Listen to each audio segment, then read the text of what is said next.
Today I do have a planned lesson to show you guys here.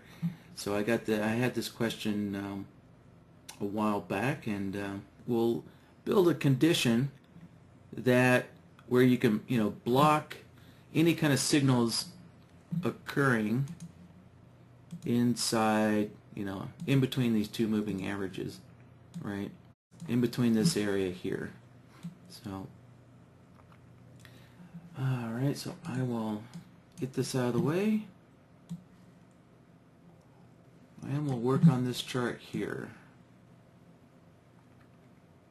So I think I believe this kind of came about from probably a next-gen customer. I think I think it's kind of one of the next-gen rules where you don't want to take a trade when you're in between their two trigger lines or something like that. So I think I'll just use two regular moving averages, right? So just going to modify them a little bit. There we go. All right, so the red line is an EMA 55 and the white line is an SMA 20.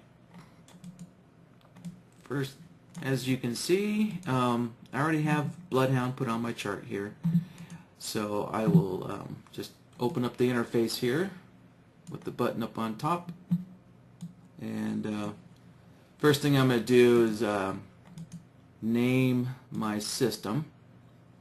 So you can see the change button there brings up the Save As dialog box.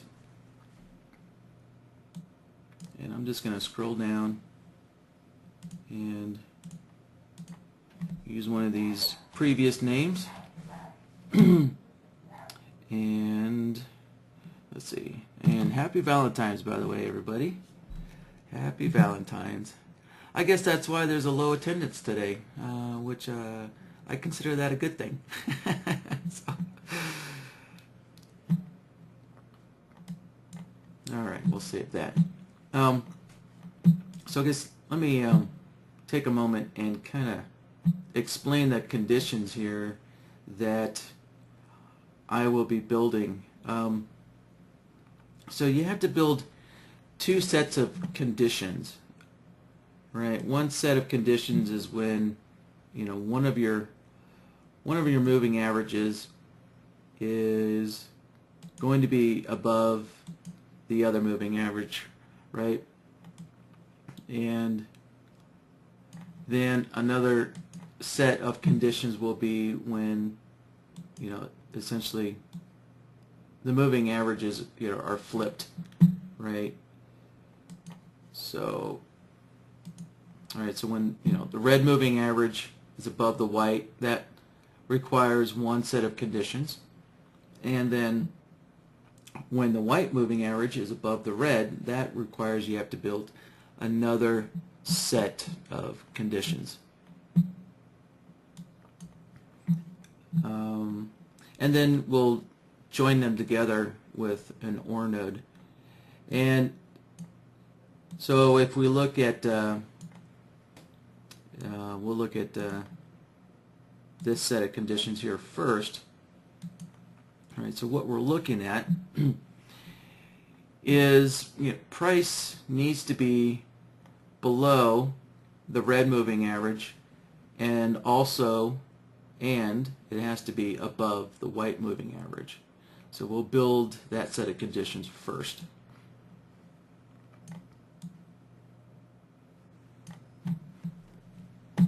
And let's see. All right, so I'm going to switch over to the logic board and just start working on the logic board here. So I'll create a new one, and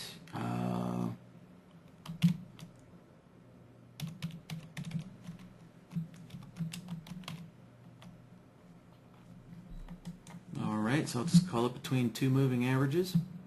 So essentially what this is going to require is a bunch of comparison solvers, right? So what we're doing is we are comparing price against the moving averages. So we're just comparing to see if price is above or below our two moving averages. So think of the comparison solver here, the indicator comparison solver, as checking to see if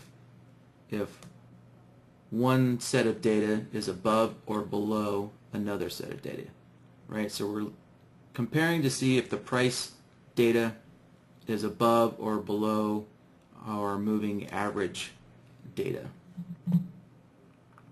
All right, so I'm just going to plug this comparison solver right into the result node so I can see what's happening immediately. So I'm going to take a little shortcut. So you'll notice under this type here, there's a little shortcut. I can just grab the closing price. And next, I need to change indicator B. So the red moving average is our EMA. So I'll switch this over to the EMA here. Alright, so I can just double click on it, or I can click the Add New button and then change my period, 55. And moving averages typically only have one plot, so I don't have to change anything down here. Just click OK. And so, great, there's that. That part is done. And you know, one thing that we're looking for is we're just wanting to block signals in this area, right? And we're not, and so we want to block all signals in this area. And then, of course, we want to allow all signals when we are outside of the two moving averages. And when we're outside of the two moving averages, right, we want to allow both long and short signals. So, so what I think we're going to need to do here is we'll set that to 0, and we're going to change our, let's see, yeah. And let's see, I got that backwards. So the beauty of just plugging your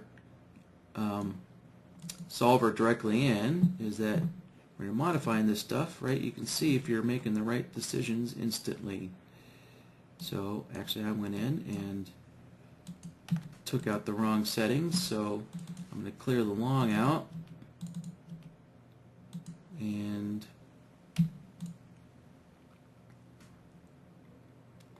there we go. Alright, so if we look at the chart, we can see that just with this one solver, we're getting a long and a short, right? So this, we're getting a long and a short whenever price is below the red moving average, right? So we can see right here on this bar, the closing price dips just below the red moving average, and then we get this long and short. So this isn't really, we're not building a signal, we're building a permissive type condition. And so our permissive condition needs to allow for long and short signals, either one. So that's why we are wanting both a long and a short at the same time. And then we can also see that as soon as the closing price on this bar here goes above the moving average, then there is no signal. And while I know that doesn't make sense in this area, but it'll make sense in just a moment here over in this area that we're working in. So, all right, so we've got essentially one of the comparison solvers done that is looking at the red moving average. Now we have to build another comparison solver that's looking at the white moving average. Alright, so I will just grab another comparison solver and let's connect that in. And actually, you know what? I should name this first. Let's see,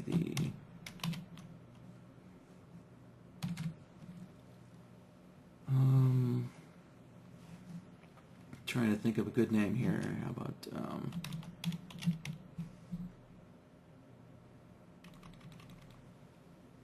I kind of like to keep my name short, so I typically will shorten the comparison name. And so this new solver here, I will give it kind of the same name.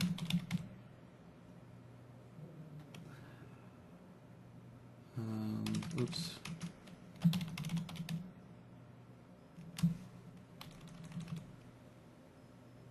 So I think I will probably go back and rename these here in a little bit, but for now I guess that's kind of something.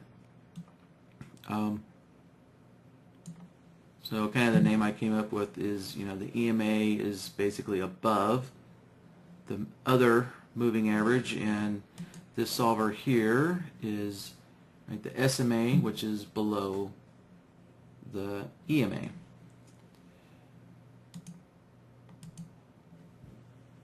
Alright, so I'm going to once again switch over indicator A to price. So what we're looking for, you know, in this situation here, we're looking for price to be above our white moving average.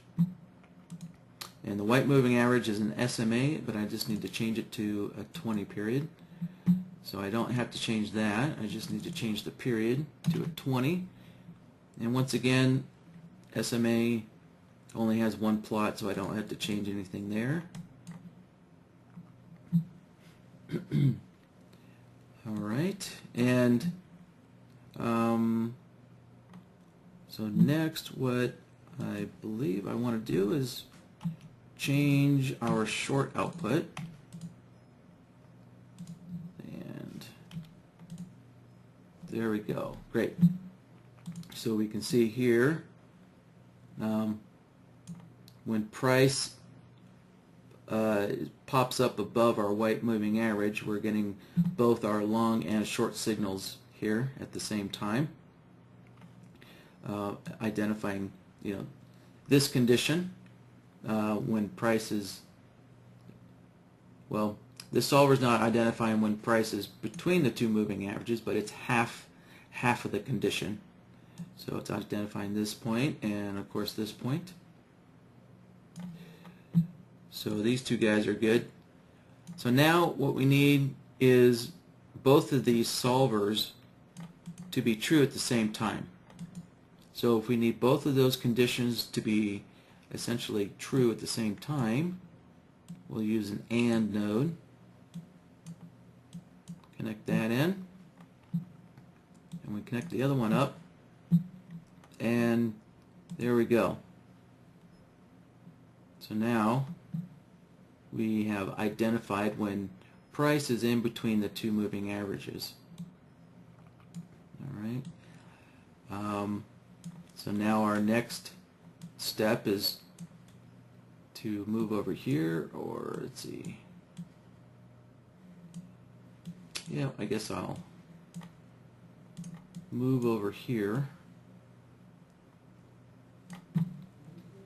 So now we'll find when price is in between these two moving averages here. Alright, so I will start by creating another set of comparison solvers.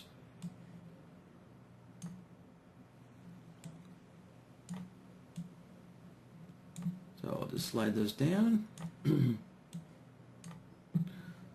Alright, so let's, I'll start with the white moving average. And so Our white moving average is now above the red one, so following my previous naming convention,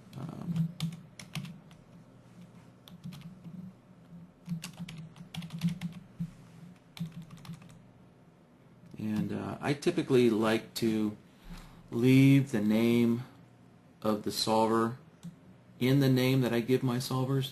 It's just a personal preference. That way I can identify, quickly that these two solvers are comparison solvers because I can see the word comp in the name. So, but of course, name these whatever makes sense to you. Since the reason why you want to give your solvers a name is so that when you come back to something that you built like a month ago, the names can tell you what each of the solvers are doing. So to help you, remember what's going on. If you come back to something, a month or a year later, this kind of helps you figure out what's going on quickly. All right. So once again, I'm going to change indicator A to the closing price, and we will compare that to the 20 SMA, and so I can see here that we're getting a short output when we're below standard output settings there. So I'm going to change the long output. Just put a 1 in there. There we go. So now we can see when half of our condition is met, when price drops below the white moving average. And so next we'll find when price is above the red moving average. Alright, so add another comparison solver. And give this a name.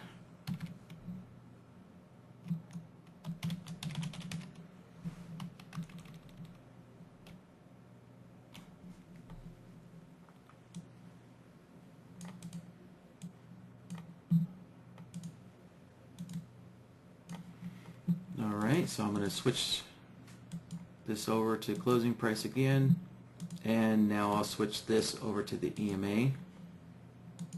There's a little shortcut tip. If I just click in on one of the indicators, then I can just press the E on my keyboard, and you can see it just toggles down. And there we go, switch that over. And this is a 55 period. And I don't have to change my plots. Alright, so we can see whenever price is above the red moving average, we're getting a long output. So I will go in here and change my short outputs. Okay, there. So now, alright, whenever price is above our red moving average, we're getting our long and short outputs. So half of the condition is met here. So now I need to join these conditions together. So I only want to know when both conditions are true or happening together. And there we go. So now I've identified right when price is in between those two moving averages. And so now I need to find out when either one of these situations is true. So I will need to join both of these conditions together with an OR node.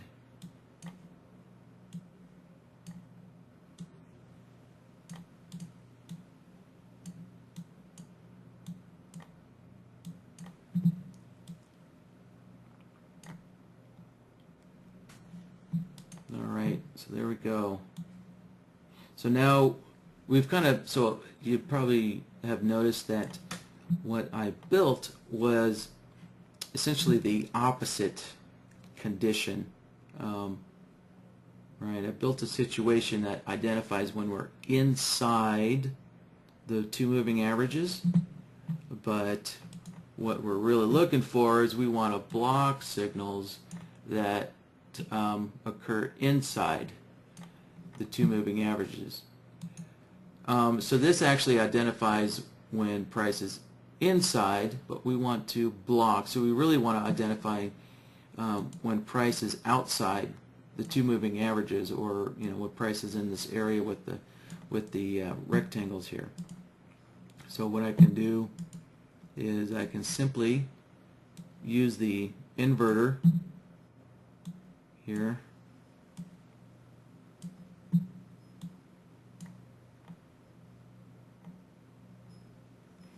And let's see, yep, there we go. So I didn't have to change anything on the inverter. So now we can see when, so now we've identified whenever price is right outside of our two moving averages. So now what I could do is just kind of move this set of conditions off to the side, and then whatever my trading signals are, I could just take this. What I can do is with an AND node, I can connect the inverter to the AND node, and if I have the rest of my trading signals over here, just connect them into the AND node and connect it to the result node, and then that will filter out your trade signals to only happen when we're outside of those two moving averages. So all right, so that's one way to do it, and we can actually build this without using the inverter node. So if you don't have the ultimate version, so we'll walk through building it outside without the inverter node. That's all right.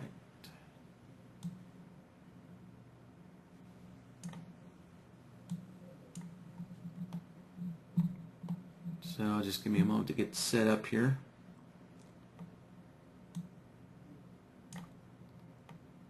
Let's see, I'll work from the top down.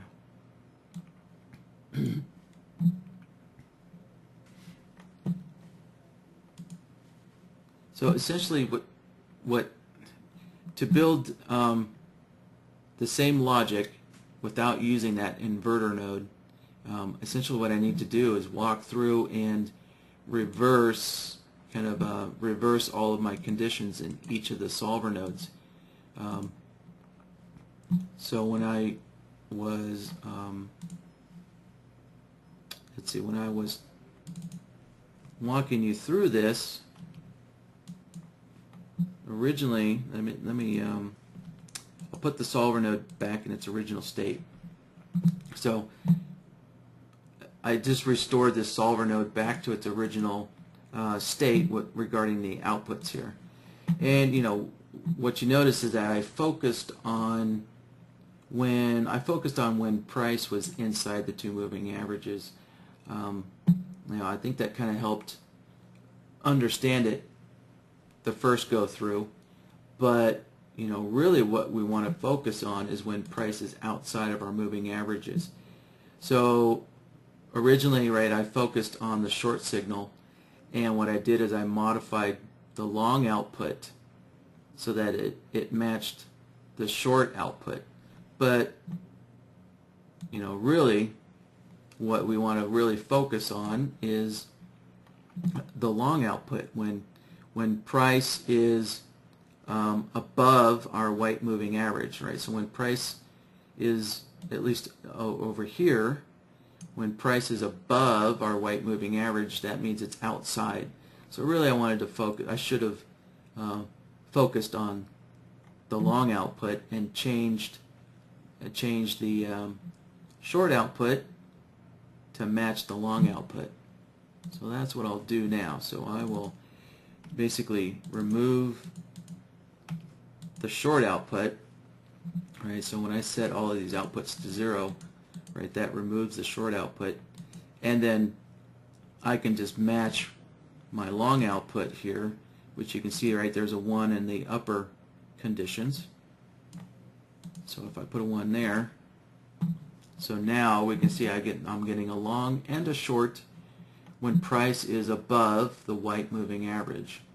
Right, so now I'm getting an output when price is outside of our moving average, which is really what we really want to focus on.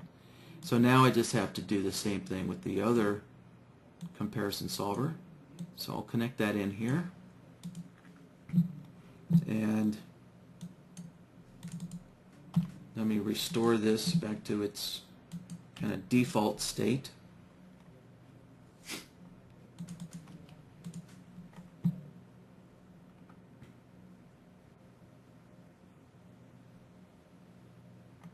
And okay, so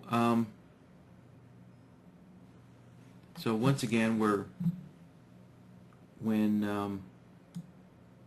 let's see, when price is in between our two moving averages, right?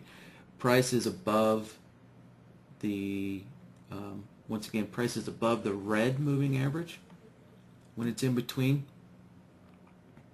So I want to focus on the long output here.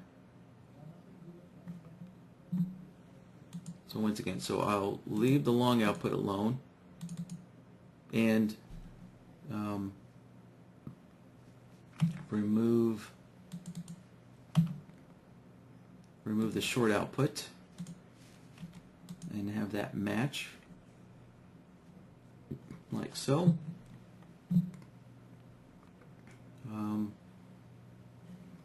And now when I take a look at the AND node, so we're looking at the AND node point right now, and so now we can see that when price is outside of our moving averages, we're getting signals, which is really what we want. We want a long and a short signal when we're outside of the moving averages. And as soon as it moves inside the moving averages, right, since there's no signal, that would block signals from the rest of our trading system. So, all right, so next we'll work on this other set of conditions here.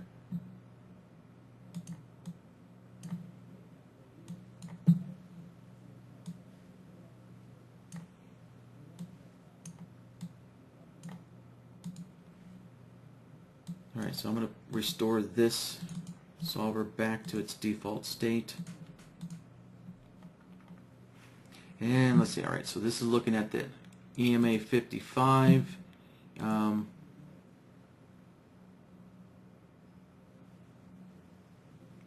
All right, yeah, so let me just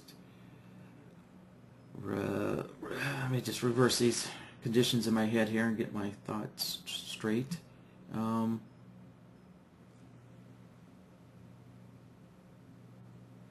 right, yeah, so we're interested in, let me take a look at the output here.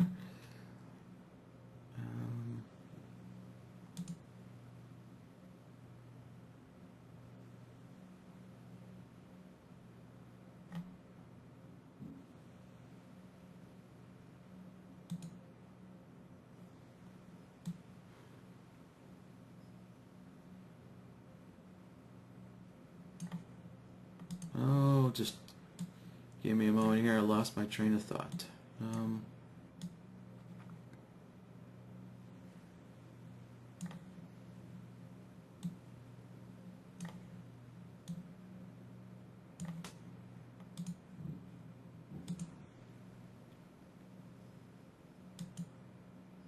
So essentially what I'm doing is, what I can do is look at these two solvers and look at how I set them up. So I can see what the solver, right, is using the EMA 55, and my long outputs are my outputs are using this upper condition, the condition on top. And so with this one, essentially I just want to kind of reverse the outputs that I'm using for this second condition. So that means, yeah, so I believe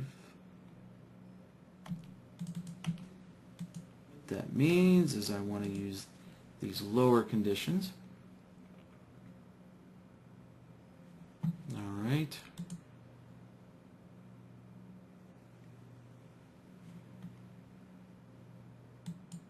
And so for the comparison solver looking at the SMA 20, what I'm going to do is just reverse my outputs here. So reversing them essentially is kind of like using the conditions on the opposite end. So let me just switch these around here, and yeah, there we go. Alright, so now I have a set of conditions of when price is right outside of these two moving averages. Essentially, I have a set of conditions of when price is below both moving averages here. And you'll notice that well, hold on, let me step back here. Let me look at the AND node. So there, so when I'm looking at the AND node, what I've identified is when price is below both moving averages. So this set of conditions is looking at when price is below both moving averages. And when I look at this set of conditions, we can see it's identifying when price is above both moving averages.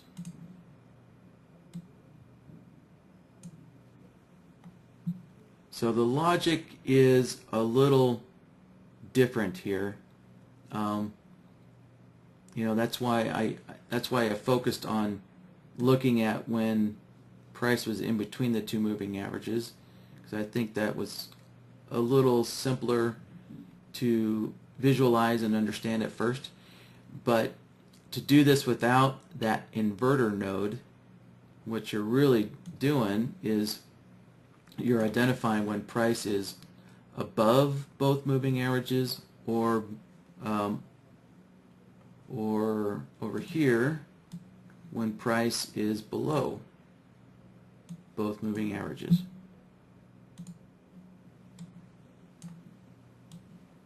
So if I take a look at that one, right, we can see this is identifying when price is below both moving averages. So now I need to take both conditions, because I'm interested when either condition happens. So I'll look at the OR node. And so now this is giving us what we want without using the inverter node. So we identified when price is below both moving averages, right? So when price is below both moving averages, or in this area when price is above both moving averages.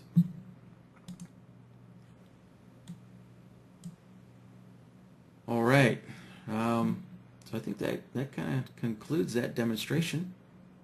So any questions out there, guys?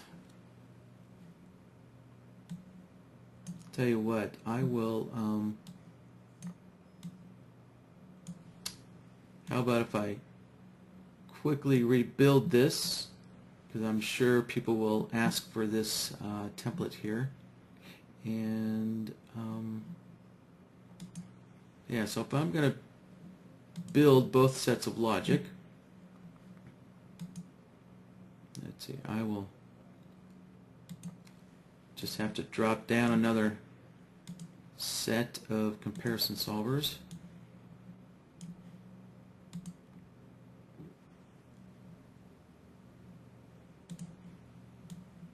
And I'll build this real quick. And in the meantime, if you guys have other questions, why don't you please go ahead and type your other questions if you want to see something else built. And I'll get to that as soon as I'm done building this second set of logic here. You know, one thing I should do is, before I get started, I should check to make sure that the names I gave my solver still make sense here. So let's see.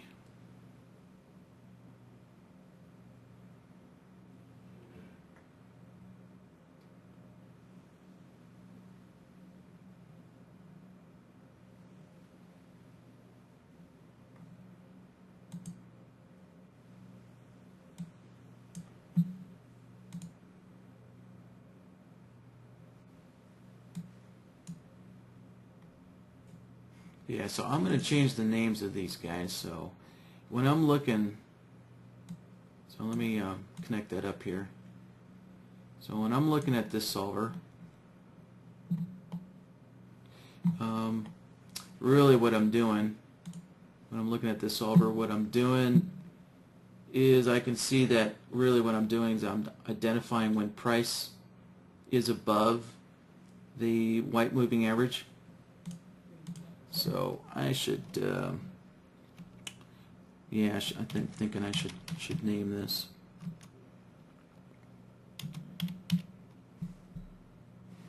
Or let's see, price is greater than. Yeah.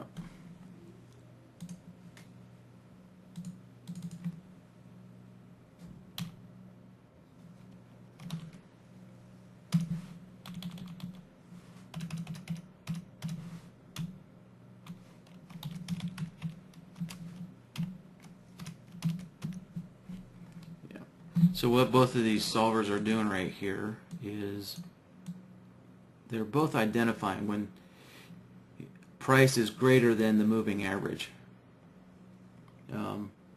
Right, so we're looking at this solver here, and really you can see when price is greater than or above the red moving average. That's really what this solver is doing. So that's the name I gave it. And so then when I look at this AND node, I can name this AND node. So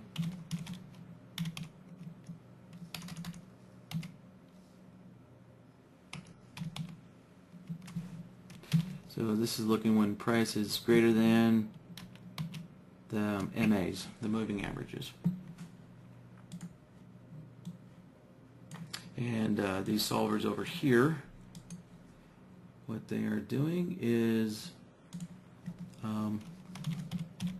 really it's just doing the opposite. So it's finding when price is less than the moving average.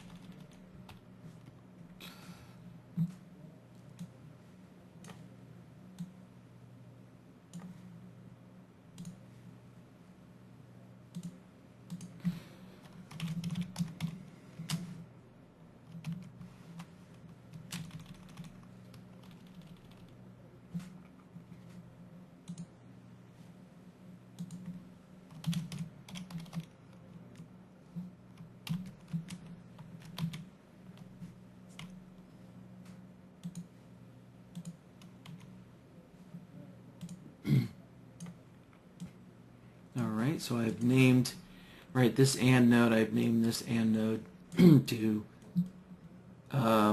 what this AND node's really kind of doing, right, which is identifying when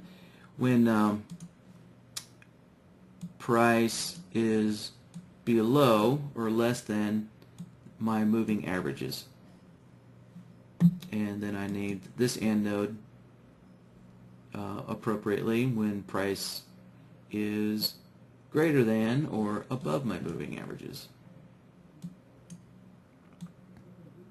Alright, so let's I will quickly build this second set of logic here.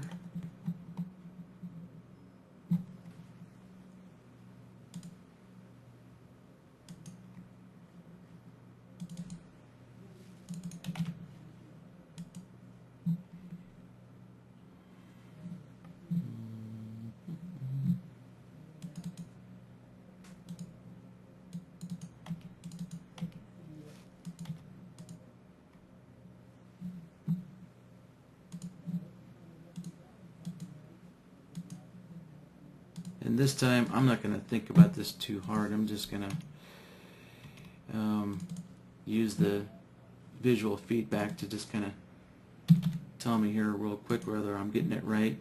You know, it's kind of one of the things I like about BloodHound is just getting that instant visual feedback. I really don't have to think about building my logic too hard.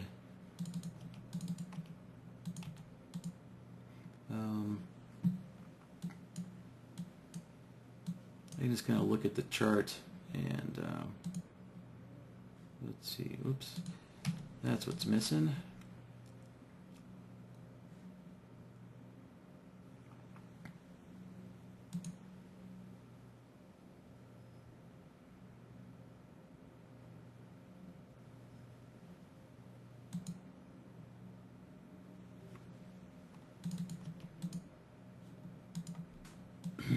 There we go. Okay, one set done, and let's see, this one is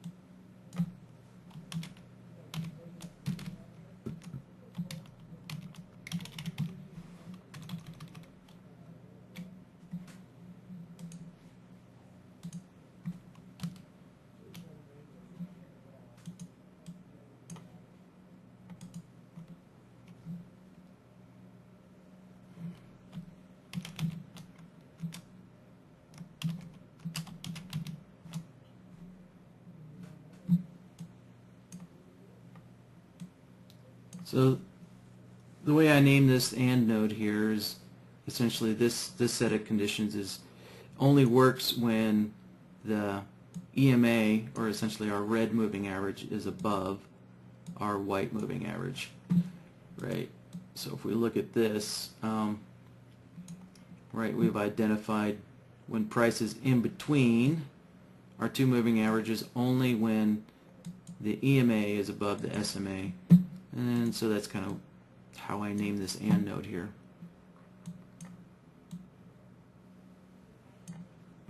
And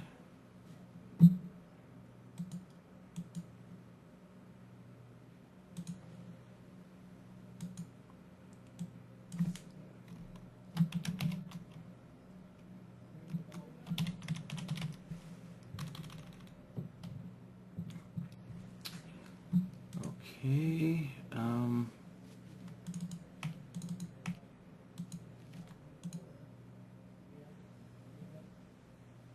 Alright, I think that one's correct.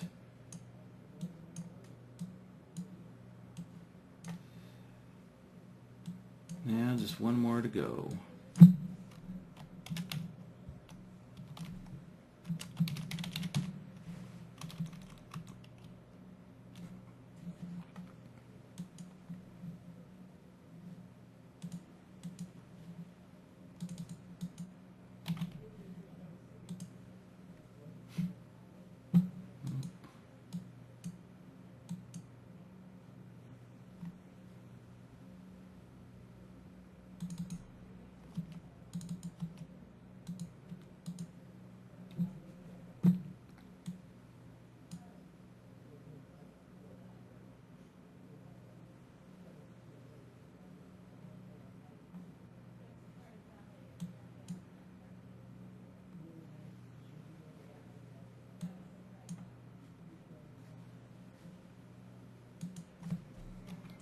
Okay, so this AND node, I'm gonna label it.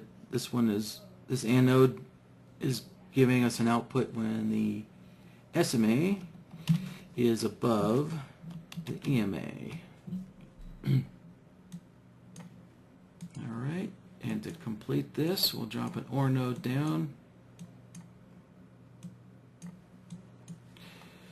Take a look at the chart real quick. And alright, one of these is not working right.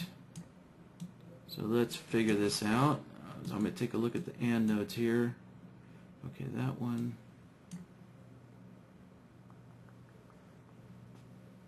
So, alright, something's not set right up in this set of conditions here. So I can see from this AND node, I can see I am getting an output. Yeah, I'm getting an output when price is below both of our moving averages.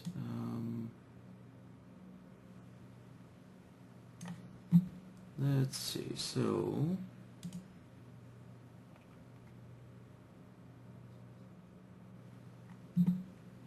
what I'm doing is I'm checking my outputs here to make sure they look correct.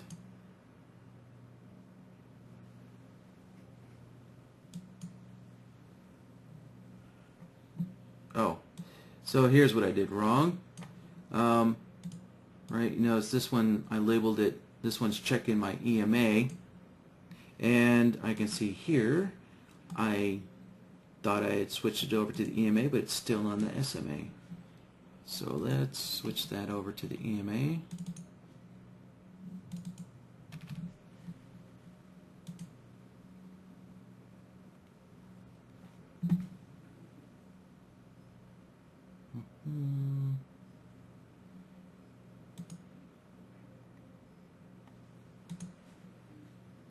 Alright, and so what I think I need to do here is,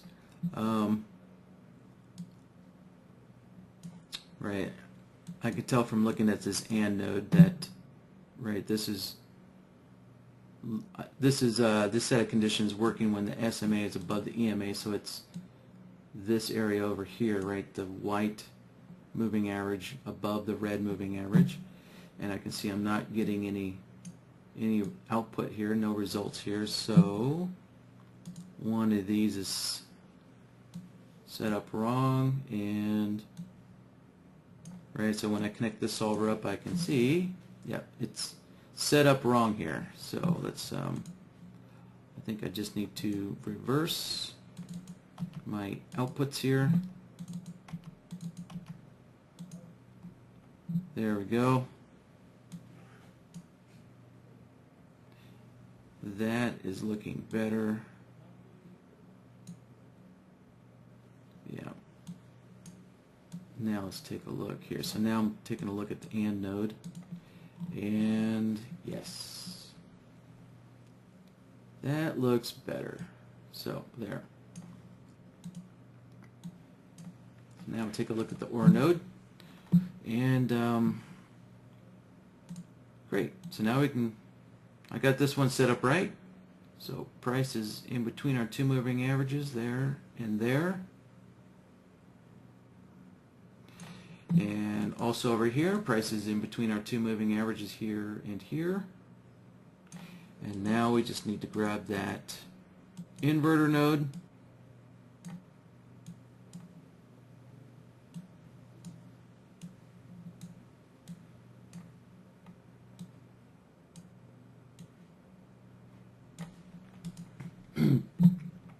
And now our condition is complete. All right. So I've got both sets here built.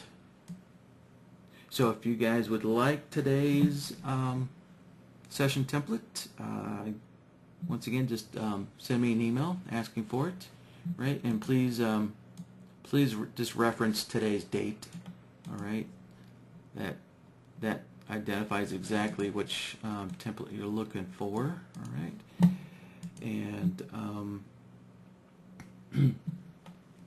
let me save a chart template before I get too far.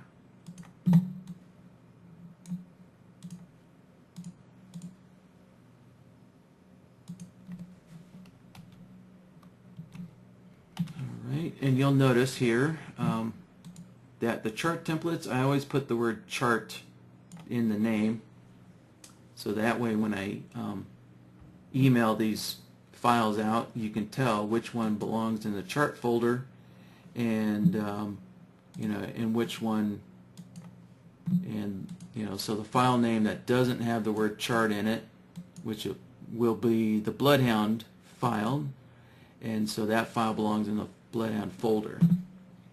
So let me kind of show you real quick which folders these belong in.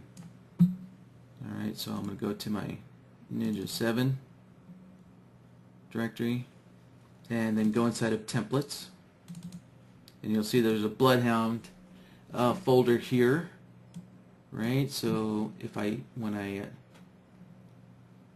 when I attach these files in an email for you, right, so just remember the file name that is missing the word chart is going to be the BloodHound file, and so that will go in the BloodHound folder, and the file name that has the word chart in it will go in the chart folder.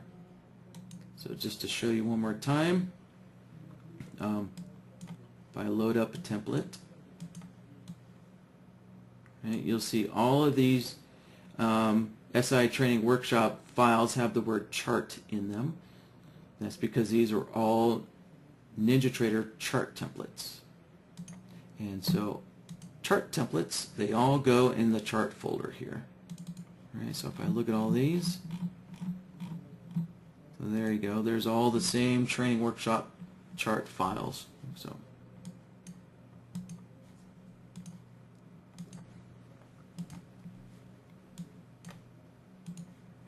all right, good, so we're done with that, and I do see a couple of questions came in, so great. Let me take a quick look at these.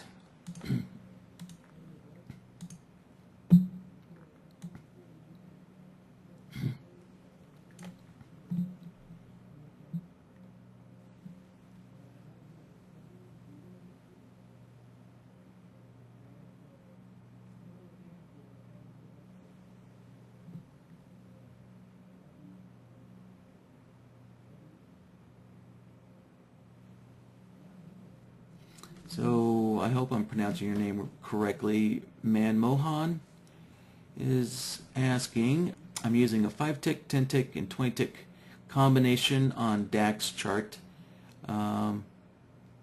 Seems to take to update. Using a number of third-party indicators. So it takes time to update. Okay, gotcha. Manmohan, if I'm understanding you correctly, are you saying that your charts are taking a while to update? Okay, so when pressing F5, it takes a while to update. Yeah, you know, that totally depends on, you know, on these third-party indicators that you're using. You know, some indicators take longer to refresh on the chart, and then of course, you know, if you're using them in BloodHound, you know, then you're requiring NinjaTrader to do you know, even more calculations. So now of course you're asking, you know, when you start using BloodHound and you're building a bunch of conditions, you know, you're asking NinjaTrader to do even more calculations, so that very well could be the case. Now I'd recommend, you know, if you use NinjaTrader indicators, those are fairly simple calculations, NinjaTrader indicators, but you know, some of these third-party indicators get very complex. You know, I know the folks over at NextGen, you know, their Fibonacci indicator, you know, admittedly they know that their Fibonacci indicator takes a long time to calculate. You know, part of the issue is that that indicator requires a minimum of like 45 days on the chart, right? So that's a lot of bars, 45 days worth of bars.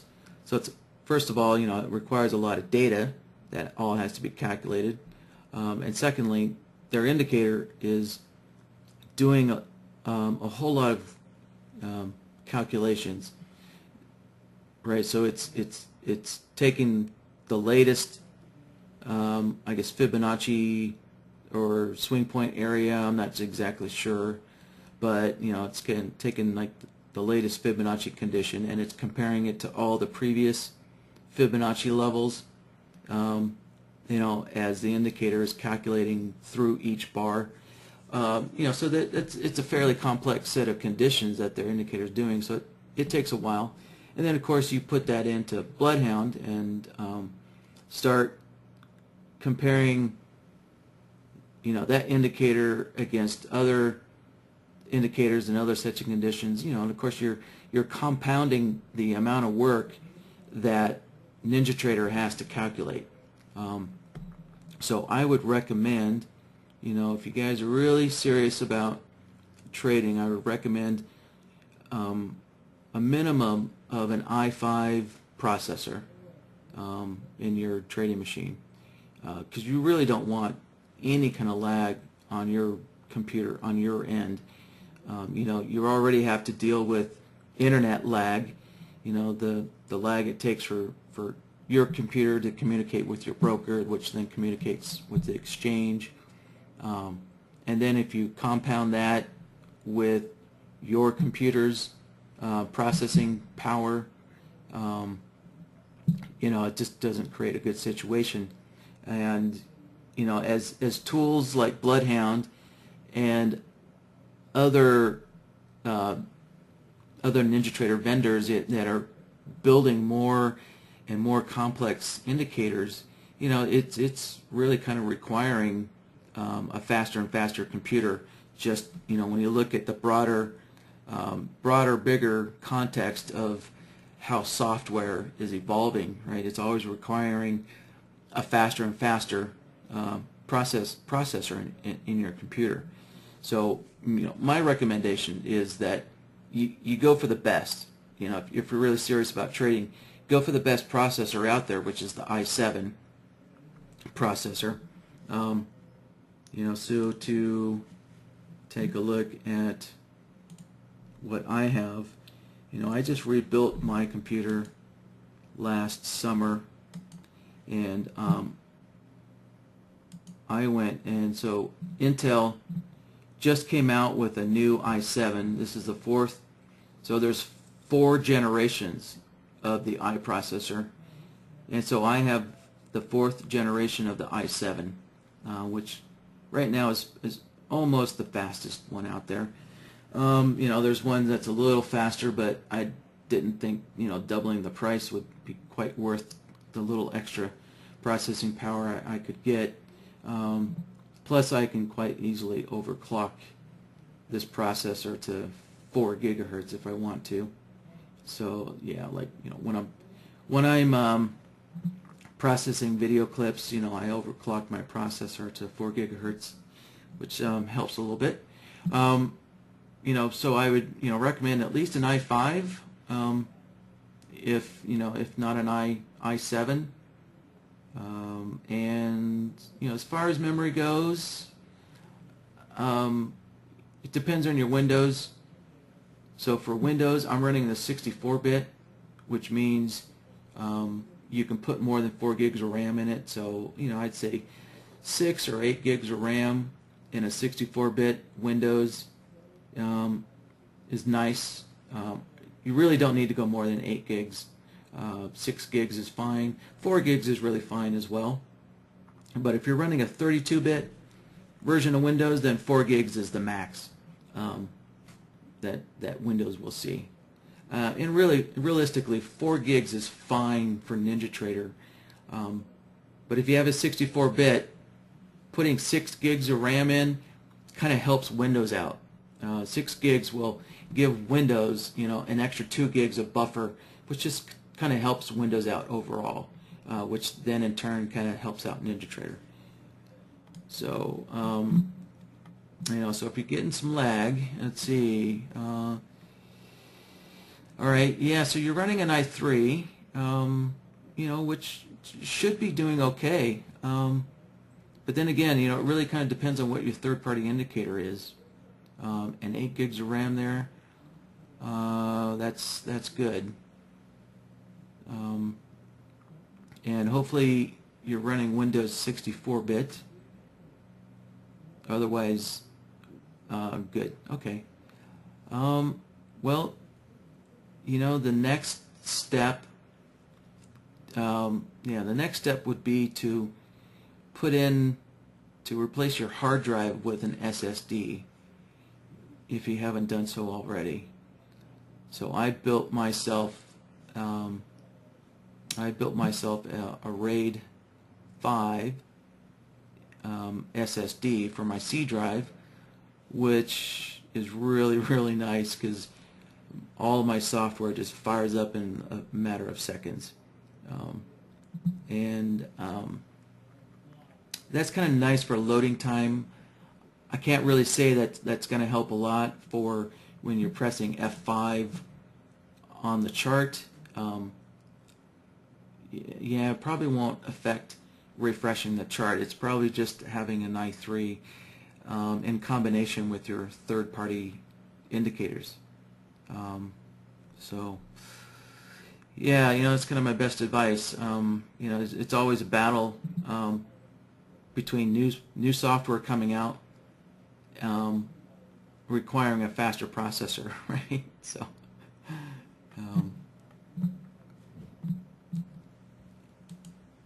all right, so I think I took care of that question there.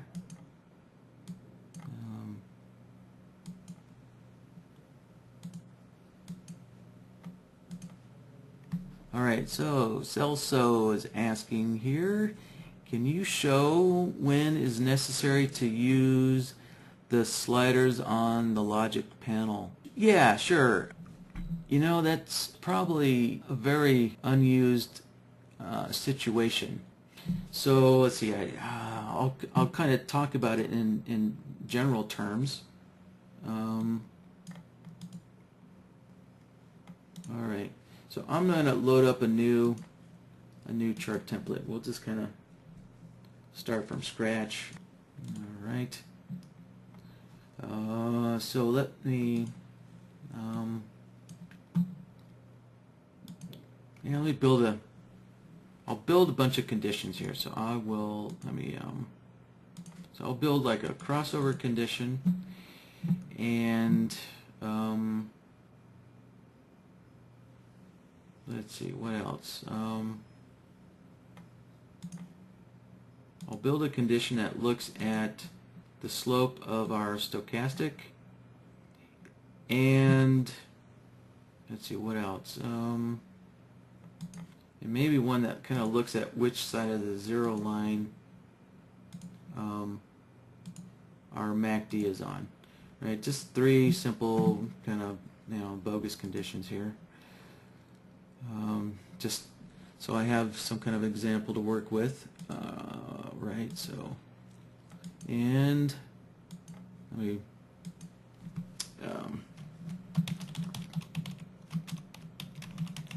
all right, so we'll make this a slider example, and let me drop this crossover condition down here. All right, so this is a SMA 20 to the EMA 55 crossover.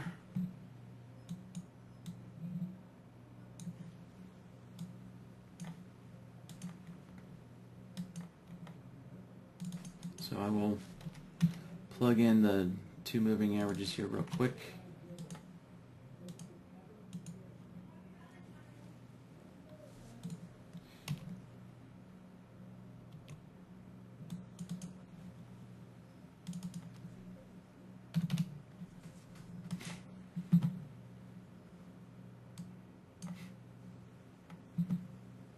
Oh,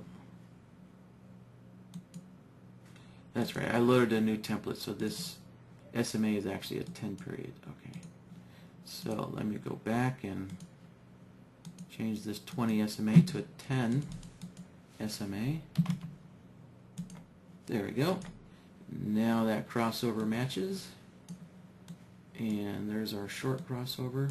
Okay.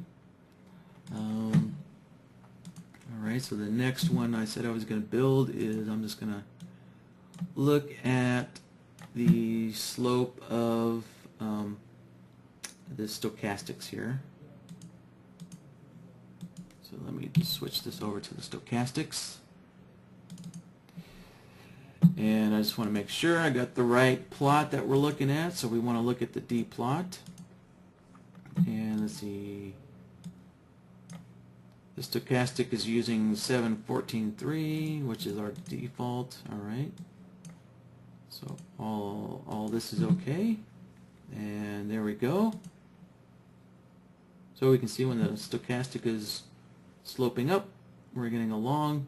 And we can see when the stochastic is flat, we're getting no output. Alright, and the next one is we'll look at when the MACD is above or below the zero line.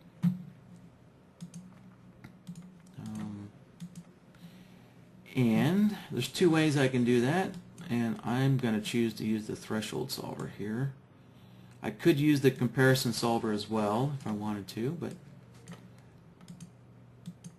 the threshold solver is really designed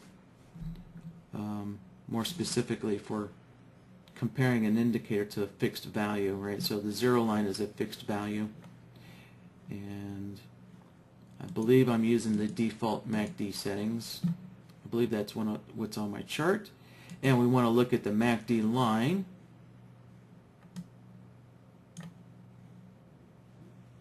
And so you'll notice there's no output, right? And that's because the threshold solver is the one solver that doesn't have any output settings by default.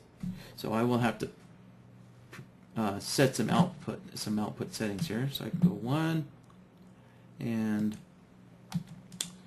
there we go. So now we can see when the MACD line's above the zero line, we're getting along, and of course a short when it's below the zero line. Alright, so now I've got some conditions kind of met, some conditions created, and now we'll get into using the sliders. You know, really the sliders, you know, even though they're available in the AND node,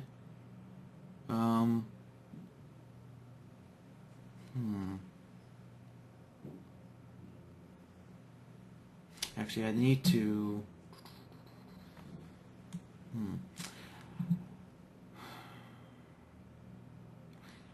build some conditions actually that aren't quite so digital.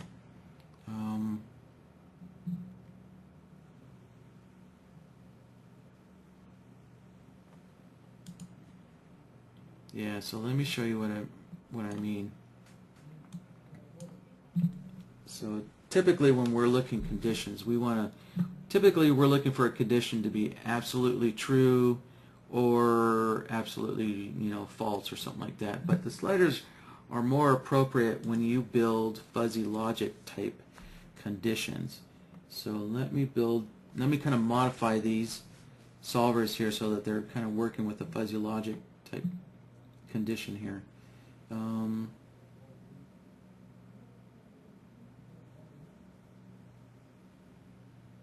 Yeah, alright, so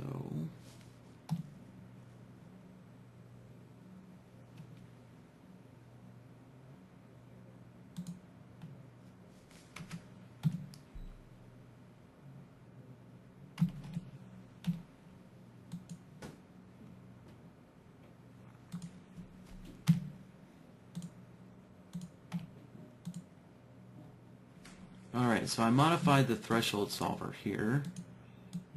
Let me name this.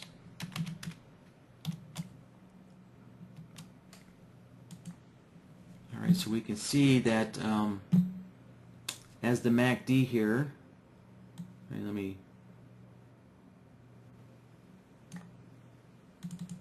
to change this plot.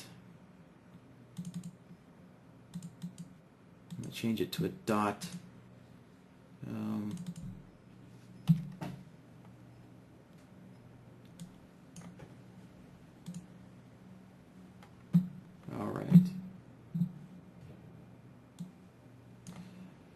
right? So we can see that as the MACD line, you know, crosses above the 0 line here, the closer it gets to, let me back up here, the closer it gets to 0.05, we can see the output of BloodHound is increasing.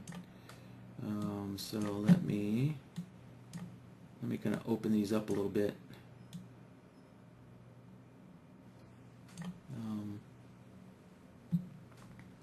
Right, so we can see the MACD is at 0.02 and our output is at 0.5. So as our MACD keeps rising, we can see the output of that solver keeps rising until eventually here, let's see, let's keep going. Now, so eventually here, the MACD's value, right, it's now at 0.048, which is, you know, 0.02 away from 0.05, and we can see now that essentially the output of that solver, right, has reached our threshold level. So the output of the solver is 0.96. Right, so what I've created is you know, kind of an analog or a fuzzy logic type condition, and that's kind of what the sliders are more designed for. Right, and so now I will, right, so you can see BloodHound's output, right? You can see how it's going up and down, kind of the output's going up and down in relationship to the MACD, right? So we're getting this kind of fuzzy logic type of an output here. And so let me do the same thing. Let me modify the slope solver here.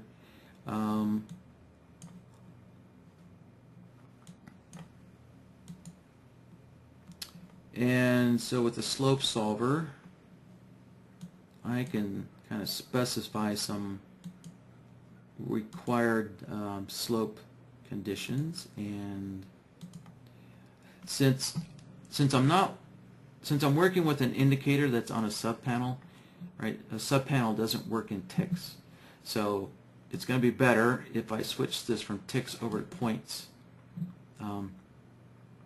So points is kind of like working in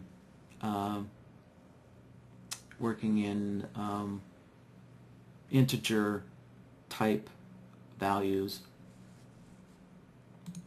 And all right, so let's look at like a slope of 1 point here, and maybe let me look at a 2-point slope.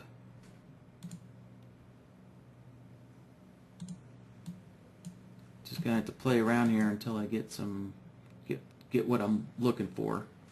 All right, great. Yeah, as you can see, so now with a 5-point slope, we can see the output here is kind of starting to vary, and we can see if I stretch this out. Here's kind of a good example. So on this downslope here, we can see as the slope begins to flatten out and goes flat, right, we can see the output of our solver begins to diminish as the slope flattens out. So let me kind of keep increasing this a little bit. There we go. Yeah, so this is adding some good kind of analog type output, fuzzy logic output, and we can see here as the stochastic begins to, as the slope begins to increase, we can see the output of that solver begins to increase until finally the slope is so steep that it has met our 8-point slope requirement. And let's see if, I don't think there's any way I can add a fuzzy logic to a crossover solver. So let's see, how about instead of this guy, how about if I add a comparison solver in here. Hold on, I'm going to back up here and let me name this slope solver here to the stochastic. All right, and let's see if I can build a fuzzy logic comparison solver here. And so this is going to be like an SMA 20 to EMA 55 comparison. So I'm going to use the two moving averages on my chart here and compare them, and we'll find out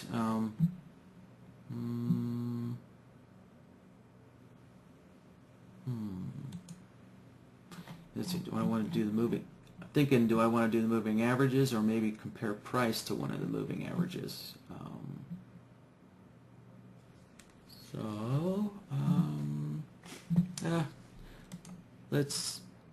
I'll do the two moving averages. We'll see what happens. Alright, so I need to change my period to match what's on the chart. So the white moving average is a 10 period. And the red moving average is a EMA. And it's an EMA 55. And next, alright, so next I want to kind of find some logic when these EMAs are close to each other. So let's see here.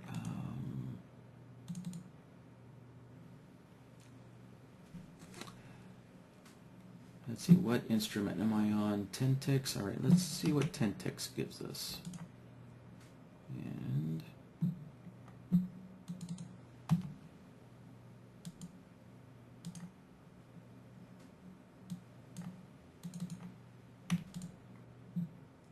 there we go. Now, actually,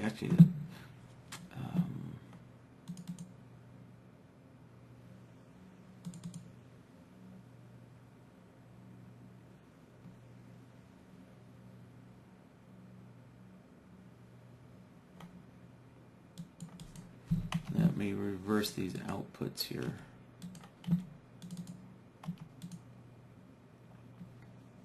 And all right, well, yeah, it's going to require a little more complex logic to find out when the EMAs are close to each other. So we will look for when the EMAs are spread apart by 10 ticks. Just want to keep this kind of simple so I don't get too distracted by the solvers, and we're focusing on the sliders. Alright, yeah, so we can see as the moving averages begin to spread apart by 10 ticks or more, right, we can see the output of that solver begins to increase. So once again, we kind of built a fuzzy logic condition. And so now, if we want to use an AND node, really kind of an AND node is not a good node to use for the sliders, but we'll start with this one, and then next we'll switch over to the ratio node. The ratio node is more appropriate for the sliders, but we can use the AND node. So let's see if, alright, well, so we do actually kind of have a condition met here. Now, so what the sliders do is it allows you to give more importance, right? So out of these three solvers here, you can say, one of these solvers is more important than the other solvers by adjusting the sliders on it. So for example, I can say, this MACD is really not that important. So I can go on here, I can select my AND node, and with the slider on the stochastic I could say, this guy's not that important, and I can slide this down, and actually, oops,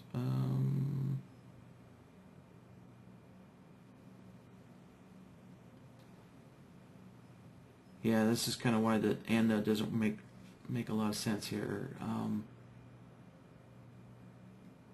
So what's happening is I'm reducing the effectiveness of the stochastic, but with the AND node, if I reduce it too much, look at the output here as I adjust the slider. Let me stretch this up. So I need to do a couple of things here. So I need to do a couple of things. So I need to set this to a fixed scale.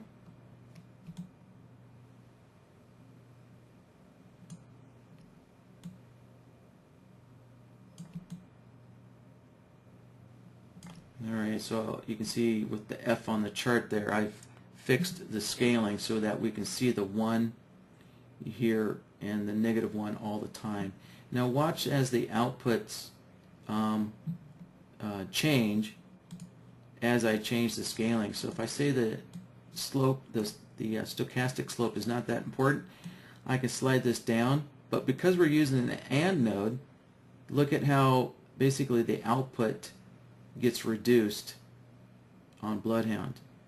And essentially, if I knock this down too much, we'll never get a signal anymore, right? So I just killed that signal, and that's because we're using the AND node. So the AND node doesn't really work too effectively. I guess so. To use if you want to use it with the AND node, how I want to look at it is I can say, well, my MACD is more important than the other two conditions. So I can take the MACD solver and I can increase its output. So I can set it to 2. So I know it's kind of hard to read with that orange background, but I knocked it up to 2. So what I did is I kind of doubled the weighting. I doubled the weighting on the MACD solver, on the MACD condition. And so now, let me shrink the chart up. You can see now I have some additional signals. So let me knock down the weighting again. Right, so we can see here. So if you watch here, you can see as I increase the weighting of the MACD, a signal appears here. And probably some other signals appeared too. Let's take a look at here.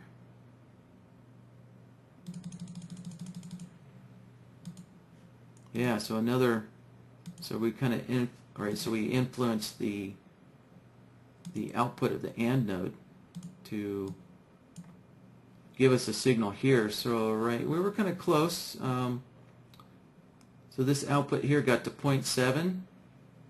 So it almost gave us a signal, and if we say, hey, the MACD is really important, then boom, as soon as I get to 0.14, we got a long signal. So we gave more importance to the MACD versus the other two conditions.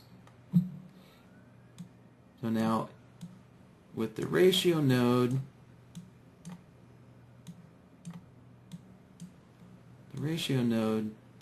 it'll make a little more sense.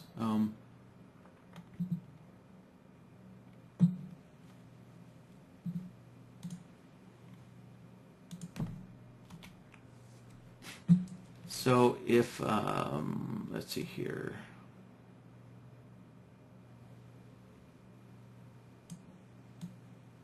So if I wanted to say, once again, back to what I was originally talking about, the stochastic, if I wanted to say, the stochastic's really not that important as the rest of the conditions, I can take the slider and slide this down.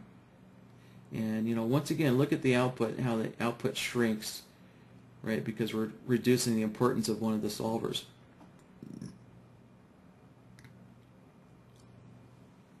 And so you can see this doesn't quite have the same influence as it did on the AND node.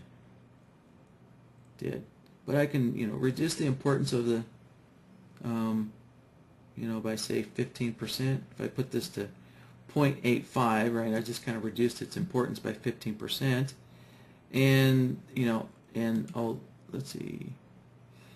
Yeah, and the MACD still has its weighting of 1.4, so the MACD still has a higher importance on that. And if I increase the MACD importance, I will probably start generating some additional signals. Right? Yeah, so you can see here, more and more of these bars start generating racing stripes. So if I knock them down, right, we can see I'm reducing them all.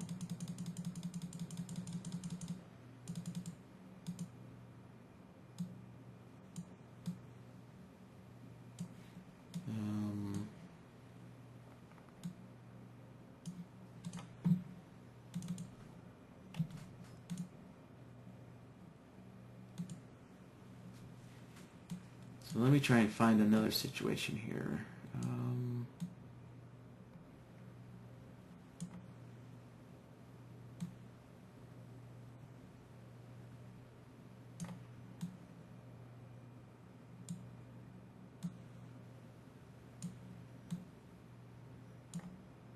All right, so we'll take a look at where the circle is here. Right, we can see we almost have a signal here. The output's almost down, touching our threshold level. Hopefully, you guys can see that dark red line. Here, let me make that threshold line a little more visible.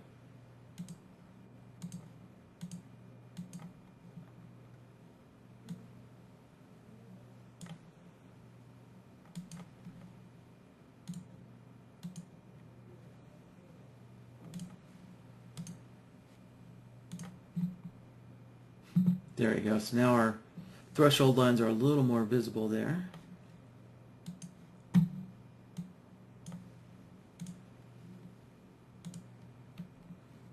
All right. So let's see. The MACD. Yeah, MACD is kind of close to that zero line. So this isn't turning out to be a really great example, but how about if I influence the separation between our moving averages, right? So this comparison solver. So if I give this a little more weighting, if I increase this, right, we can see the output is beginning to increase step by step until finally, bingo, there we go. This one bar right here gave us a short signal.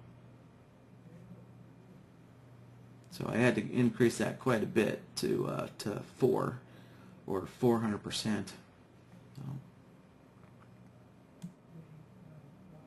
All right, so I hope that kind of gives you an idea of what these sliders are doing.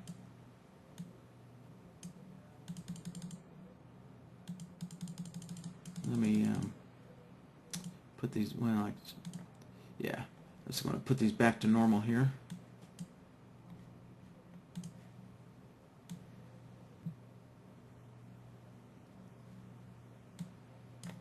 Okay, so Mike's got a question here. He wants to compare the ADX to its moving average. So Mike, what type of comparison would you like to do? I'll kind of get things set up here.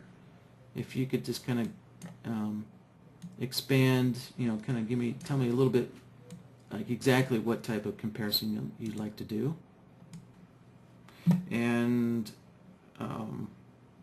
I can see here the ADX doesn't have a built-in moving average, so I guess I'll have to build one. And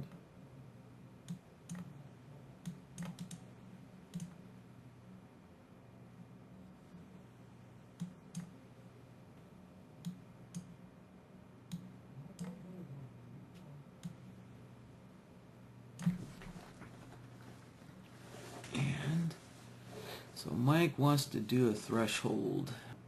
Well, Mike, the threshold really doesn't apply when you're comparing two indicators to each other.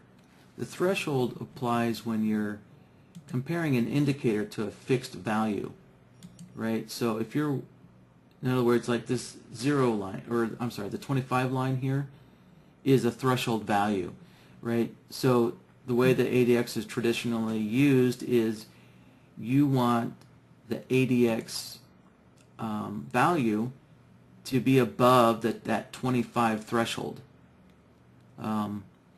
So yeah, so a comparison I guess would be a little better, but you know, you're probably wanting a combination. Maybe you're wanting a combination of threshold and comparison, but we'll just work at one at a time here. Yeah, so we'll compare the ADX to its moving average, and yeah, okay. So I guess as I get into this, you'll kind of see what kind of additional information I'll need when we're doing that comparison. So let's see. The next step I'll have to do is put a moving average on top of that ADX. So let me find the moving average. And I'll need to plug the ADX into it.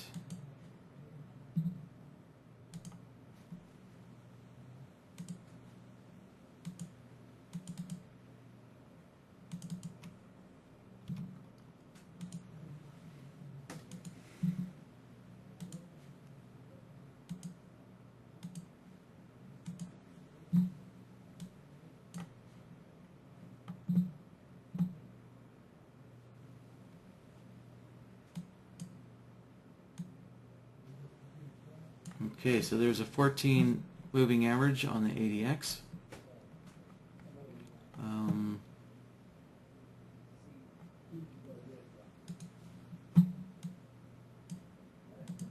Alright, I will create myself a new logic template here, and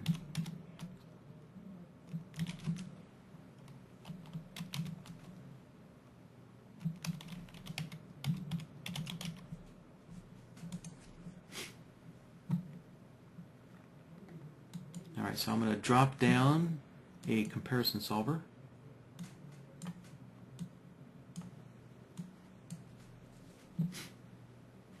And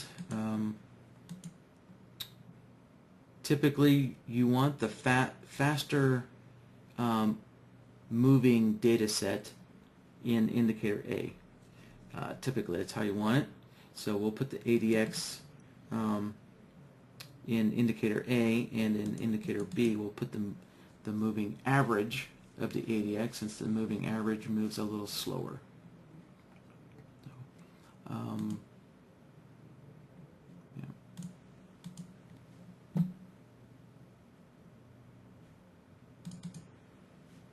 Alright, I'm just using the default 14 period for the ADX, and it only has one plot, so we don't have to change anything down there. And the next is I need to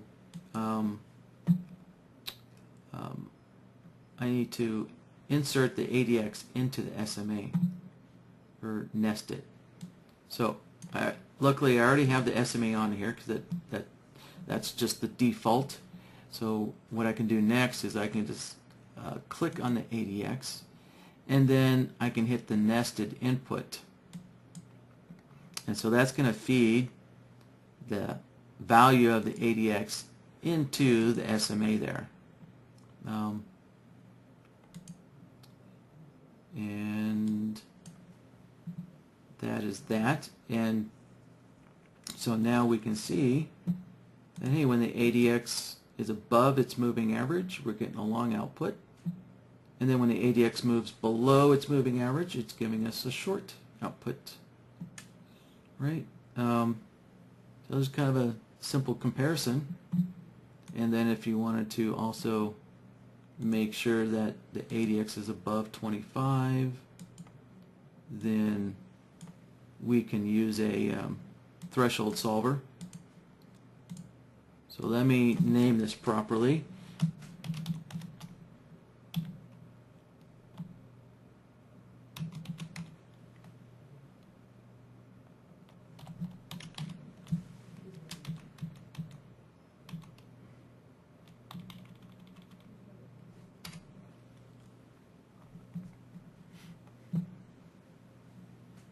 Okay, now that I've got that named, I'll switch over to the threshold solver here. And this is going to be an ADX threshold, and we are interested in the 25 level.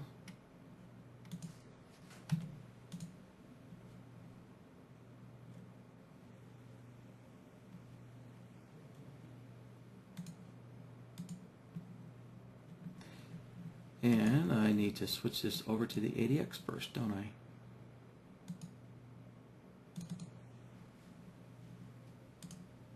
There we go. Now that output makes a little more sense. Alright, so if you notice, we're only getting a long output here on the ADX when it's above 25. But you know, we're in a downtrend, so you know, how do we take a short trade if the solver is only giving us a long output? So what we need to do is, you notice I only set the long output to give us an output. So I also need to set the short output here to give us an output. So there we go. So now we're getting both a long and a short permissive. Right, so getting the long and a short output at the same time essentially allows a long or a short trade when the ADX is above 25. And let's see, kind of we kind of have a same issue here with this comparison solver. Right, so once again, look, we can see that the ADX is above its moving average when we're in this good downtrend, right? But it's giving us a long output, which which doesn't work. We also need a short output from this solver if we're in a downtrend. So we need to kind of modify this to give us a short output at the same time. So what I'll do is I'll modify the short output section here. So let me set that to 0 and set that to 1. And so there you go. So now even though we're in this nice downtrend here, that solver is giving us a short output to meet our downtrend as well. Alright, so now we kind of got these two solvers working correctly, right? Both giving us a long and a short output. What we can do next is join them together to make one condition. So there we go. So our ADX is above the moving average, but also the ADX is above the 25 threshold level at the same time. Let's see, yeah, here we go. So this also works if we're in a long condition. So if you really kind of wanted to make this into a signal, we could, let's see, simply we could do a couple of things. Let me scroll back here.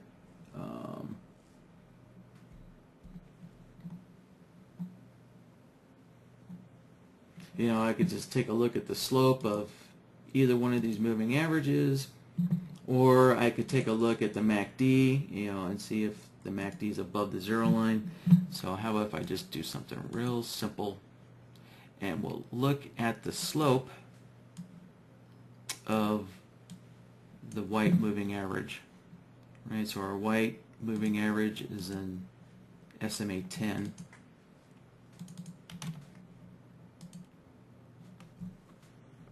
All right, so when our SMA is sloping up, we're getting a long output. And so what I can do is just connect this up to the end node, and there we go. And now we got this long signal here. And another long signal.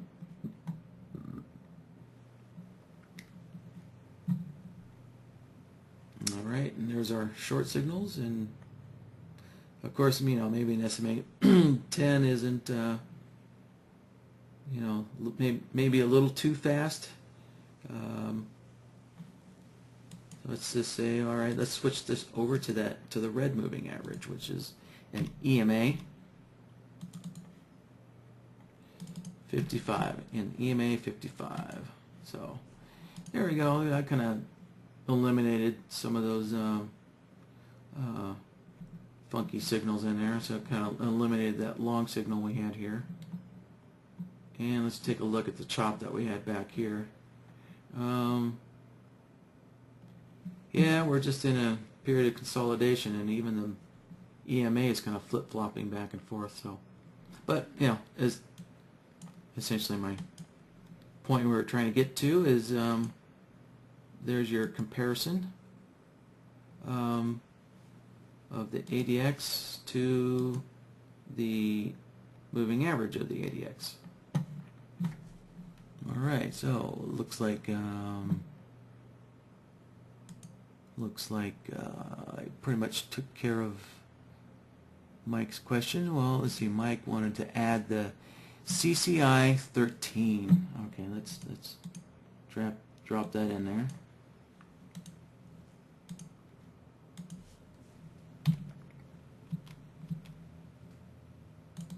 And so, Mike, what do you want to do with the CCI 13?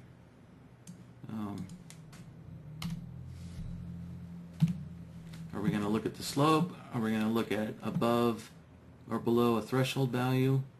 You know, how exactly do you want to use it? Zero line. Okay.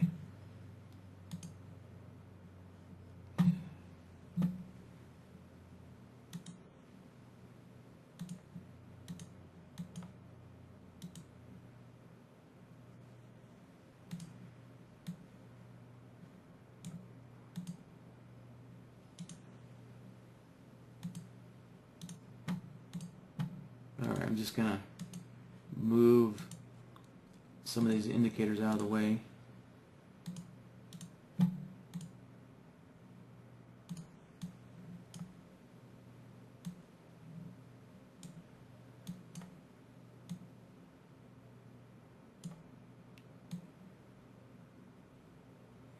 All right, so Mike wants to look at when the CCI is above or below the zero line. So that can easily be taken care of with a threshold solver.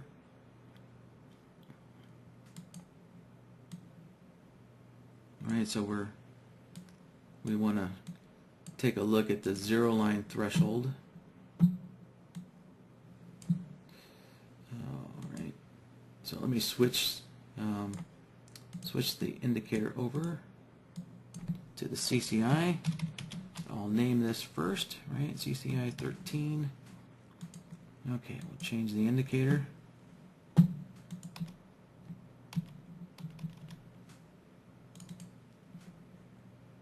And change the period to a 13. All right, so we're interested in the zero line, and these are our thresholds are already set to 0, so we can leave those alone. And so now we just want to know when we're above the along for when we're above it, and a short when we're below it. All right.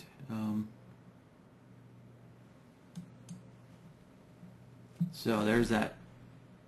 Right, we're just looking at the one threshold solver. Make sure it looks correct. So whenever the CCI is above the 0 line, we're getting along. So that looks correct. And so now we're looking at the ADX conditions, and if we plug in the CCI condition, and there we go. So that CCI kind of filtered out which side of the trade we want to be on. So that CCI filtered out whether we're going to go long or short. All right. Good. I think it took care of that. All right. Well, I got one more question here, and I think we'll wrap it up. You're welcome, Mike. Okay, I'm just kind of reading through Mike's little comments there. He was kind of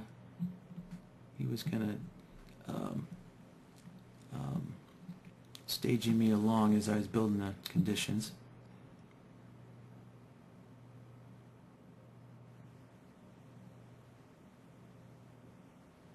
Okay, so Mike wants me to show again how to make BloodHound show changes as you apply them. So Mike, when you're building a condition, just plug the solver straight into the result node. So as you're modifying this solver, you'll see the changes update instantly. So let's say really I'm more interested in when the CCI is above 100, right? So I made that one change, and so we can see instantly. Let me stretch this out. So we can see here, if we look at this area, right, we can see now that we're only getting an output here, or we're only getting a signal. We're getting an output here, but our output, we can see our output here is below the threshold. So we're not getting a signal, but as soon as the CCI reaches 100, then we're getting the long signal, and so we can see that happened in real time. And then for here, if we're interested only when the CCI is below -100, right, I put that in there and just click on another parameter, and then we can see that, right, the BloodHound's output updated in real time.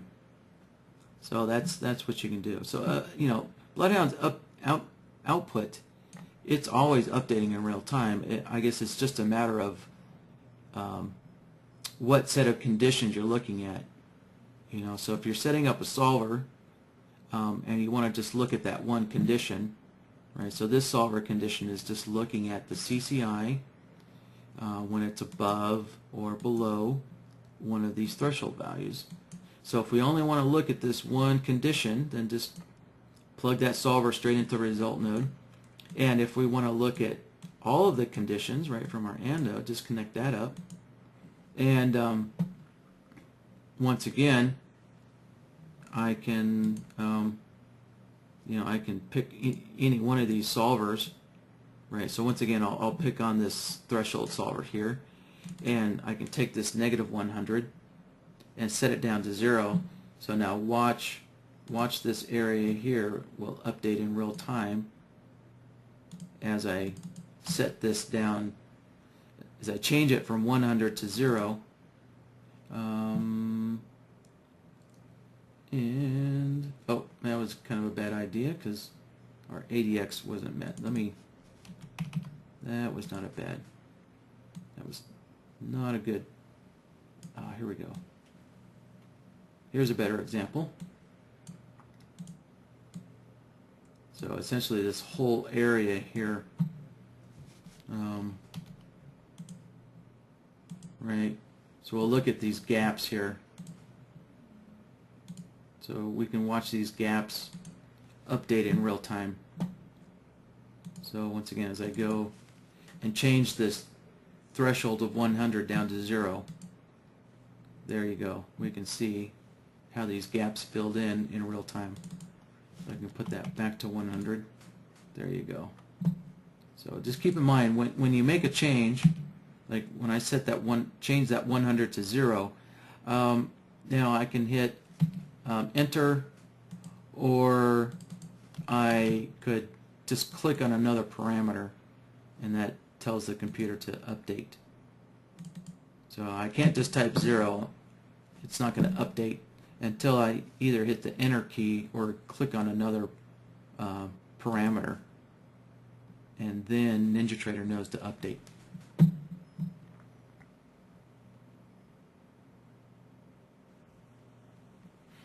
Alright, so Mike is asking, I thought there were 2 ways to get into BloodHound. 2 ways to get into BloodHound. Yes, Mike, I guess there are. Really, so, hold on. So after you have BloodHound on the chart, really the only way that you want to open up the BloodHound's interface is from this chart button. Okay, the second way that you can get into the BloodHound's interface is I can go into the indicator window, right, as if I'm going to add BloodHound to the chart or remove it, and so this is kind of the second way. Is, let me shrink this up so I can see the chart. All right, so I'm selected on the BloodHound, and from this template here I can click on the button, right? You can see it opens up the interface here, and I can click on the logic, right, and there's the logic board I was just working on. That's the second way. However, this mode doesn't work in real time. So watch, if I change, look on the chart, we still have these areas here marked. So if I change this to 100 again, you can see it doesn't update in real time. And the reason why is because NinjaTrader's indicator window is open, right? So whenever you have, you guys know that when you have this indicator window open, it locks the chart. So the chart is locked by having this indicator window open. So even though I can make changes to BloodHound, the chart is locked by NinjaTrader, right? NinjaTrader locked that chart because the indicator window is open in the background. So I did make a change here, and I can click OK and get out of it, and just click OK here and get out of that, and now you can see that the chart did update finally once I closed the indicator window. So that's really not the mode that you want to work in. You always want to work from this button on the top of the chart. So this button on top of the chart is what we call, like real-time mode.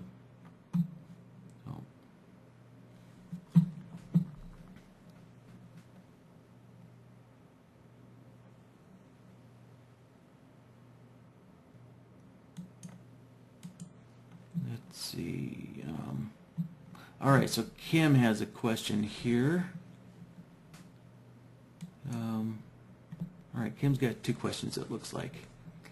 All right, so Kim's asking, are these Friday sessions recorded? Yes, they definitely are. And if so, where can I access them? All right, so Kim, there's two places. However, one of the locations is I haven't updated it in quite a number of months. So let me bring up my browser here. I got Chrome open.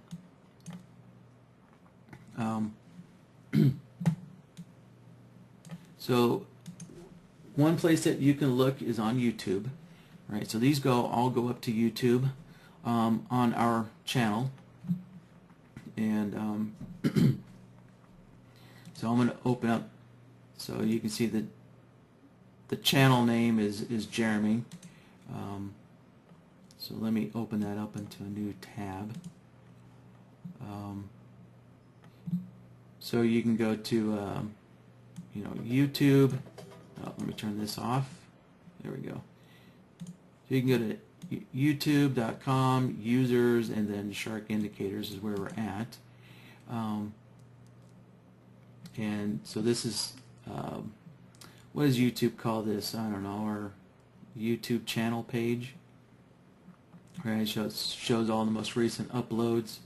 And it's also showing you some, I guess, the most popular viewed uploads. But the best thing about YouTube is, let me switch over here. You can see on YouTube, previously I was using the search tool here. So if you type in BloodHound Workshop, and then the keyword that you're kind of looking for, so I typed in trigger because those are NextGen calls some of their moving averages, they call them trigger lines. So the last time I was asked to find a video, that person was interested in the trigger lines, and so I used the search term trigger. And so if you're interested in like watching some videos on Raven, I can change this to Raven. So let me just type in Raven.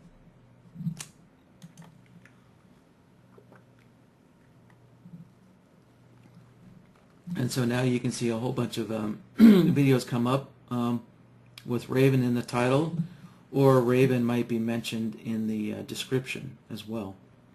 Yeah, so there's Raven right here mentioned in the description. So any kind of videos with this keyword Raven in it will pop up. So Kim, that's one location. The other location is on our website. So that's kind of go back to the home page. All right, so there's our home page. And if we go over here to support, and then learn BloodHound, and the menu's popping up on the wrong side now. Looks like a update to Chrome has the menu used to pop up on whichever side was available. So let me just keep stretching this open here. So if I go to Learn BloodHound, then down here you can see there's training workshops. So I can click on that. And so here is a list of like the most recent postings added to the website, right? A list of the most recent postings on the website. If you want to look at all of the recorded webinars, then you can just click on this link here.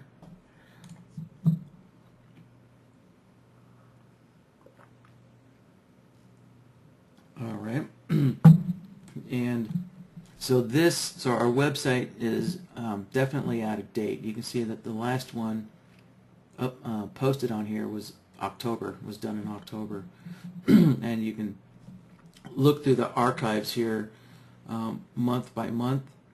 All right, they're segmented by monthly segments here, and go through each of the months.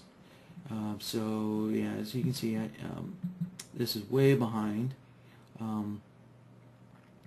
However, there really isn't WordPress doesn't have a good search tool, so it's a little time consuming to have to search the website.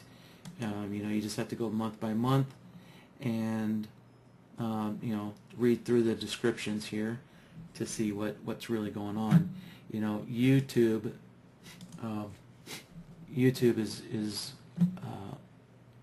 has a great search tool. So if you want to search through videos, you can just use type in BloodHound Workshop and then kind of the keyword that you want to look for. So, and then if you click on a video, you will get a description. You'll get a description here of what the workshop was.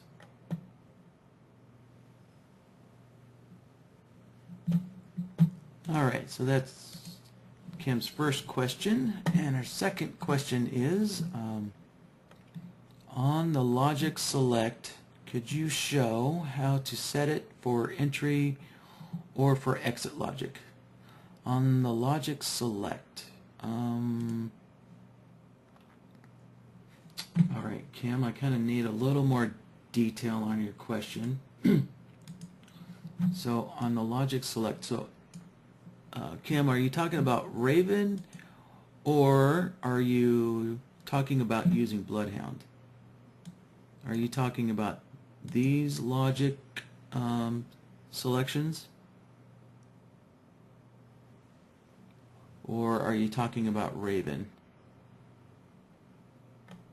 Like, because if I add, let me. Raven has a logic selection as well, but let me connect to a data feed so I can pull up the strategy window for Raven. Alright, so if I go into the strategy window to get to Raven here, I can add Raven. And you can see Raven has some logic selection windows as well. So Kim, could you kind of fill me in there? Are we talking about Raven, or are we talking about BloodHound?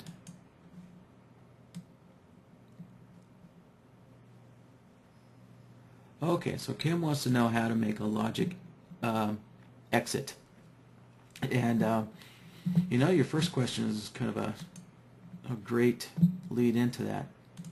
So I'm going to do a search for let's see, exit logic. And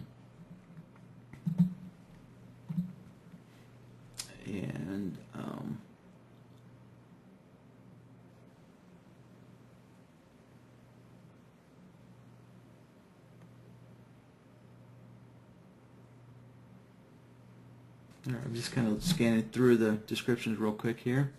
Yeah, I think the second one, exit strategies, is kind of the video that covers a lot of building a lot of different exit logics. Yeah, here we go. So this workshop demonstrates various exit conditions logic for use in Raven.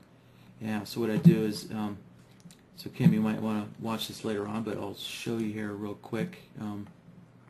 Essentially, let's say, so right now we're looking at this logic template here, and I could consider this an entry signal, so I could kind of label this as my entry, and then if I want to build a simple exit logic. So let me build a simple exit logic where I'll look for price to cross below the white moving average. So I'll have to create a new logic template, and just for the sake of simplicity, I'm going to call this my exit exit when price crosses over SMA 10. And so I'll just build a simple crossover logic, and I'm going to be looking for price when the closing price crosses that SMA 10.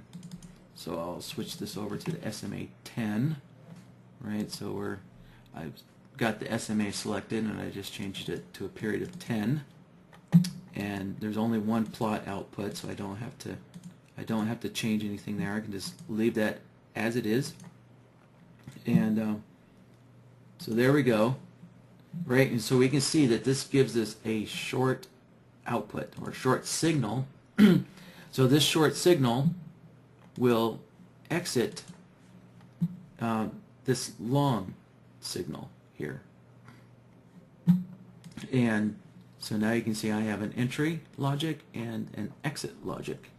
Two totally separate logic templates. And then in Raven, so let me, hold on, I need to close this out. So always remember, before you go into Raven, you should close out BloodHound. And you know what, I need to, yeah, I need to give this a name.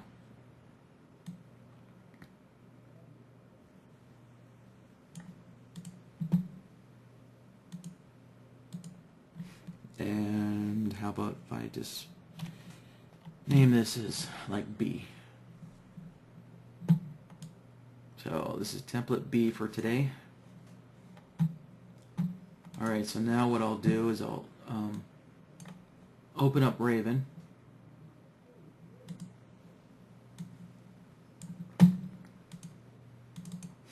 And add Raven down here. And I will need to load the BloodHound file in here. Okay, so I'm going to go to File, and so I can see that that template that I just saved is up on the top of the list. Right, so you can see that this is kind of a quick list here of the most recent 20. The most recent 20. Excuse me, I'm losing my voice. The most recent 20 solvers that were saved, so I can load up this BloodHound file.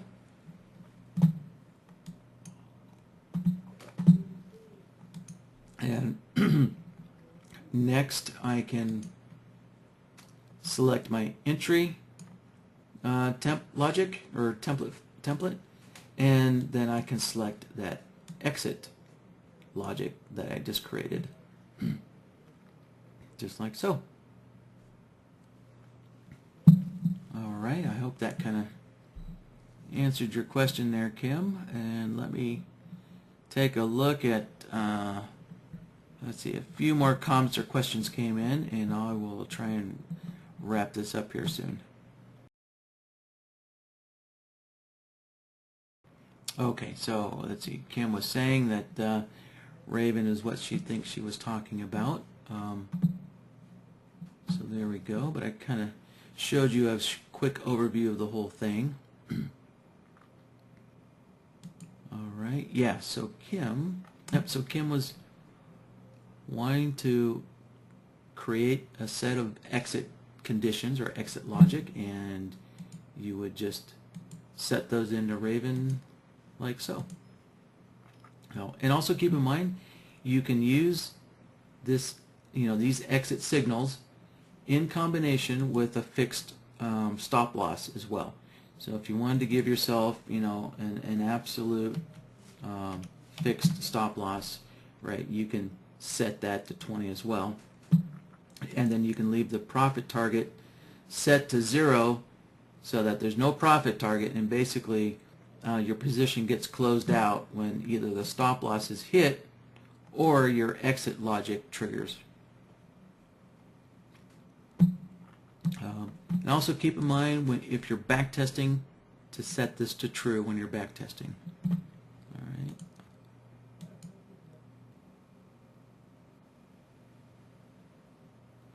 Alright, so Mike is asking how to add a second BloodHound indicator. Well, Mike, I guess you add a second BloodHound indicator the way you add any indicator.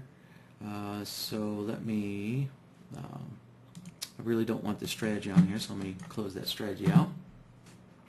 So Mike, all you need to do is just go into your indicators, and we'll just find BloodHound and add a second one to the chart, and that's it. I just got to wait for the chart to update.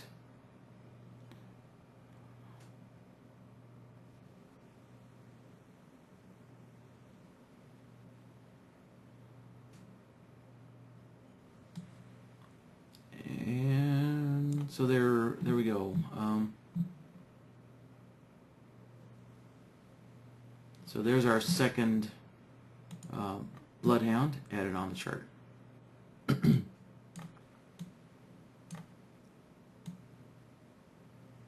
Alright, so I have 2 BloodHounds now on my chart, just like so. Alright. Alright, so, alright, we're done with Kim's question. So Mike is asking, so then you access it from the heading. From the heading, I guess, Mike, when you say heading, are you mean this top menu here? Were you talking about Raven? I'm guessing when you say the word heading, you're talking about this menu up here. You know, so this is really NinjaTrader functionality. So Mike says yes. Yeah, so you know everything's available up here, right? I can turn Chart Trader on. This is my data series. I can access my data series from here. This is the indicators button and a strategies button and the properties. Right, so all these buttons are also accessible when you right-click on the chart. Oops, let me. If I right-click on the chart, right, data series, indicator, strategy, properties down here, right. So I can get to strategies from here, or I can use this button. Same thing with indicators. I can get to the indicators from here, or I can use this button up here on the menu. So 2 ways of doing it. Okay, well guys, that does it for today.